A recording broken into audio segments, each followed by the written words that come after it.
श्रीमद् भागवत गीता अध्याय 2 श्लोक 31। संबंध में अर्जुन के मन में कुटुंबियों के मरने का शोक था और गुरुजनों को मारने का पाप का भय था। अर्थात यहाँ कुटुंबियों का वियोग हो जाएगा तो उनके अभाव में दुख पाना पड़ेगा, यह शोक था। और परलोक में पाप के कारण नरक आदि का दुख भोगना पड़ेगा, यह भय था।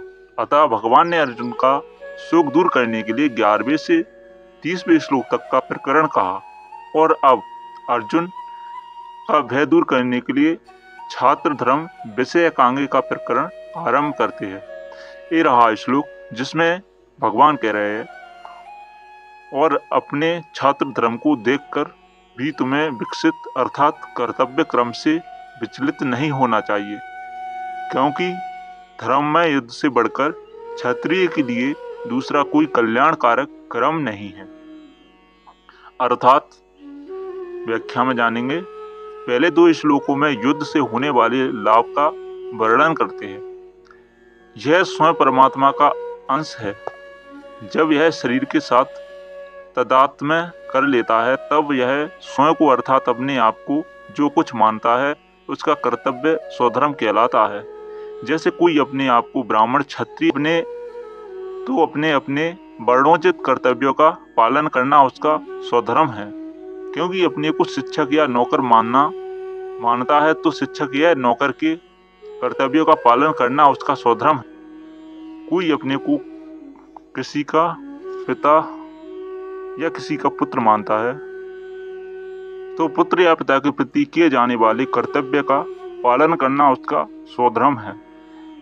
यहाँ क्षत्रिय के कर्तव्य का क्रम को धर्म नाम से कहा गया है। क्षत्रिय का खास कर्तव्य क्रम है युद्ध से विमुख ना होना। अर्जुन क्षत्रिय है, अतः युद्ध करना उसका स्वधर्म है। इसलिए भगवान कहते हैं कि अगर स्वधर्म को लेकर देखा जाए तो भी छात्र धर्म के अनुसार तुम्हारे लिए युद्ध करना ही कर्तव्य है। अपने कर्तव्य से तुम्हें कभी विमुख नहीं होना चाहिए। धर्म में युद्ध से बढ़कर क्षत्रिय के लिए दूसरा कोई कल्याण कारक कर्म नहीं है। अर्थात क्षत्रिय के लिए क्षत्रिय के कर्तव्य का अनुष्ठान करना ही खास काम है। गीता के 18वें अध्याय का 33वां श्लोक ऐसे ही ब्राह्मण वैश्य और शूद्र के लिए भी अपने अपने कर्तव्य का अनुष्ठान करने के सिवा दूसरा कोई कल्याणकारी कर्म नहीं है। अर्जुन ने 7वें श्लोक में प्रार्थना की थी कि आप मेरे लिए निश्चित श्रेय की बात कहिए। उसके उत्तर में भगवान कहते हैं कि श्रेय कल्याण तो अपने धर्म का पालन करने से ही होगा। किसी भी दृष्टि से अपने धर्म का त्याग कल्याणकारक नहीं है। अतः तुम्हें अपने युद्ध रूप धर्म से विमुख नहीं होना चाहिए। परिशिष्ट भाव देही के विवेक का वर्णन करने के बाद अब भगवान यहाँ से 38वें श्लोक तक देही के स्वधर्म पालन कर्तव्य पालन का वर्णन करते हैं। कारण कि देही के विवेक से जो तत्व मिलता है वही तत्व देह के सदुपयोग से स्वधर्म के पालन से भी मिल सकता है।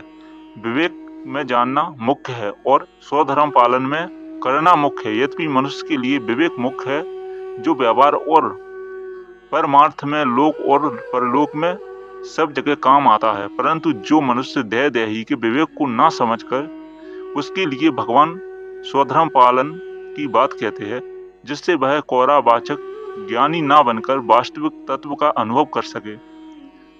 तात्पर्य है कि जो मनुष्य परमात्मा तत्व को जानना चाहता है पर तीक्ष्ण बुद्धि और तेजी का वैराग्य ना होने के कारण ज्ञान युग से नहीं जान सका, तो वह कर्म युग से परमात्मा तत्व को जान सकता है। क्योंकि ज्ञान युग से जो अनुभव होता है वही कर्म युग से भी हो सकता है।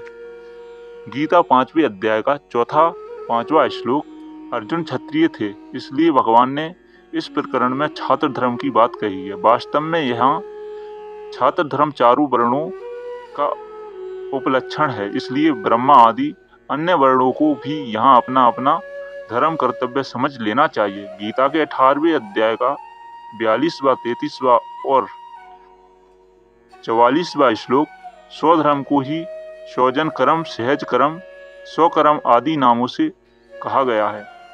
गीता 18वें अध्याय के 41वें श्लोक 41वें से 48वें श्लोक तक स्वार्थ, अभिमान और फलेच्छा का त्याग करके दूसरे के हित के लिए कर्म करना स्वधर्म है। स्वधर्म का पालन ही कर्म योग है। ये रहा दूसरा श्लोक, जिसमें भगवान कह रहे हैं, अपने आप प्राप्त हुआ युद्ध खुला हुआ स्वर्ग का दरवाजा भी है।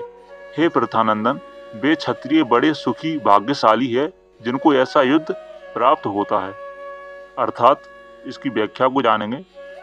पांडवों से जुआ खेलने में दुर्योधन ने यह शर्त रखी थी कि अगर इसमें आप हार जाएंगे तो आपको 12 वर्ष का वनवास और 1 वर्ष का अज्ञातवास भोगना होगा।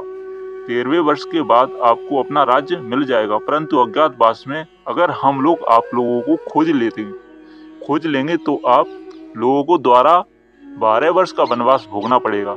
जुए में हार जाने पर शर्त के अनुसार पांडवों ने 12 वर्ष का वनवास और 1 वर्ष का अज्ञातवास भोग लिया। उसके बाद जब उन्होंने अपना राज्य मांगा तब दुर्योधन ने कहा कि मैं बिना युद्ध किए सुई की तीखी नोक जितनी जमीन भी नहीं दूंगा। दुर्योधन के ऐसा कहने पर भी पांडवों की ओर से बार बार संधि का प्रस्ताव रखा गया, पर दुर्योधन ने पांडवों से संधि स्वीकार नहीं की। इसलिए भगवान अर्जुन से कहते हैं कि यह युद्ध तुम लोगों को अपने आप प्राप्त हुआ है। अपने आप प्राप्त हुआ धर्म में युद्ध में जो क्षत्रिय शूरवीरता से लड़ते हुए मरता है उसके लिए स्वर्ग का दरवाजा खुला हुआ रहता है। ऐसा धर्म है युद्ध जिनको प्राप्त हुआ है वे क्षत्रिय बड़े सुखी है। यहाँ सुखी कहने का तात्पर्य है कि अपने कर्तव्य का पालन करने में जो सुख है वह सुख सांसारिक भोगों को भोगने में नहीं है। सांसारिक भोगों का सुख तो पशु पक्षियों को भी होता है। अतः जिनको कर्तव्य पालन का अवसर प्राप्त हुआ है उनको बड़ा भाग्यशाली मानना चाहिए। तो हमारा श्लोक दोस्तों यहीं पे समाप्त होता है। मिलते हैं अगली वीडियो में, जब तक के लिए श्री राधे, हरे कृष्णा।